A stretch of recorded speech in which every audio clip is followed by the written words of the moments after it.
Everybody in the whole of the world feels the same inside the world. Everybody in the whole of the whole of the whole of the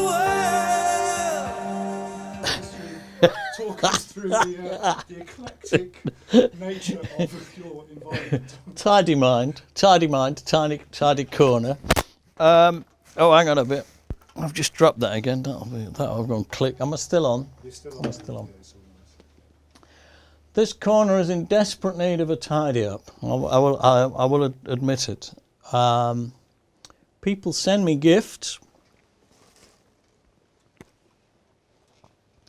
And I open them and then put them down.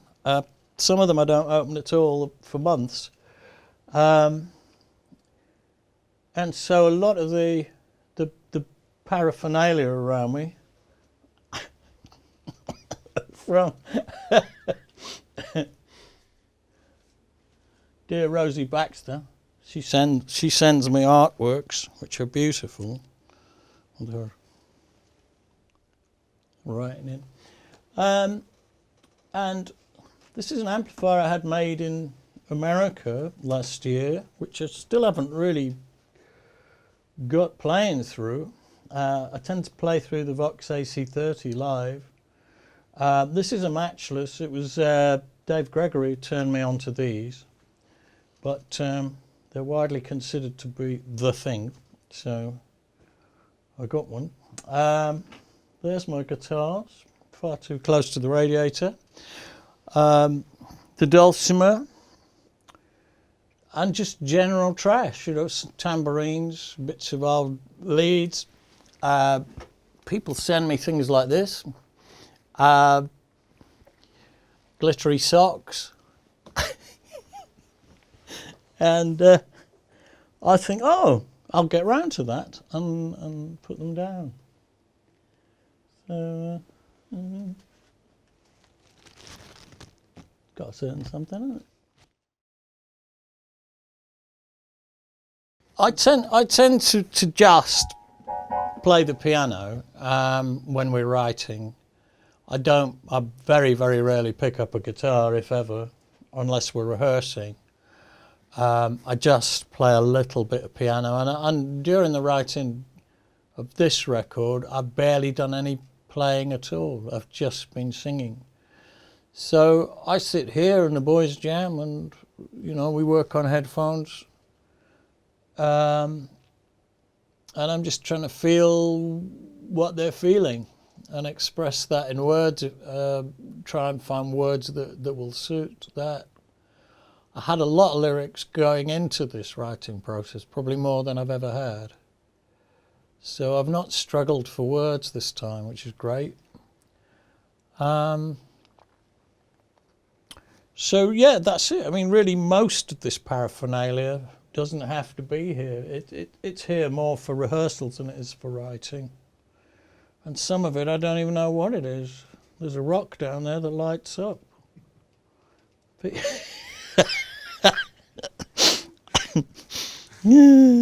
that needs tuning as well.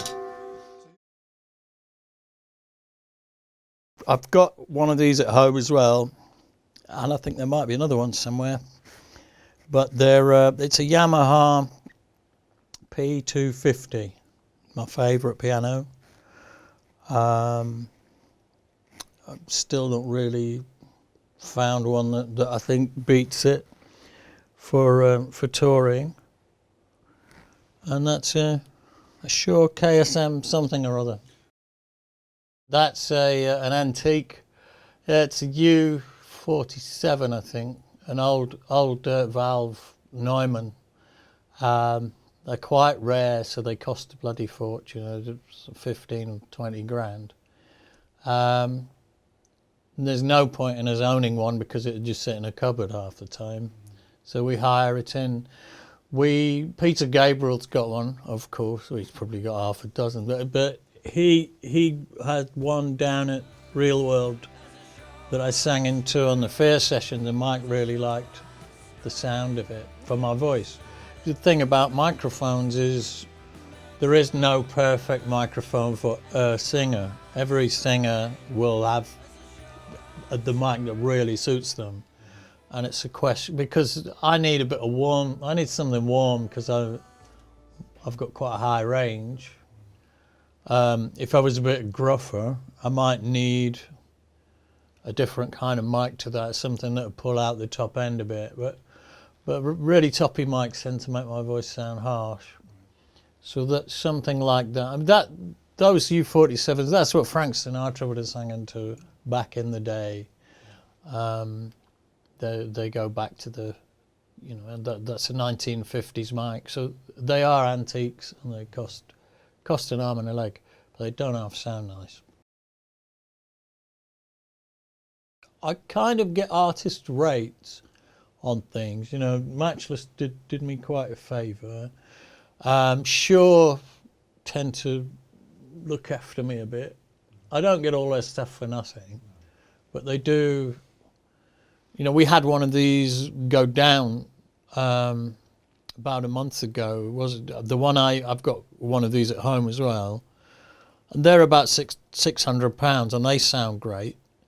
But it had gone iffy, and we sent it back to them, and they replaced a couple of cards inside and sent it back for free. And it was a really old one, so they didn't need to do that. You know, it wasn't like I'd bought it last year. It had been kicking about forever. So sure, do me a few favours, but no, I don't think I'm really. I'm not the world's best blagger. There's someone else in the room wears that crown. Not mentioning any names. I'll blag stuff off him. Thanks for watching MARILLION'S official YouTube channel. Remember to like this video, subscribe to the channel, and hit the notification thingamajig. so you're the first to know when we upload new content.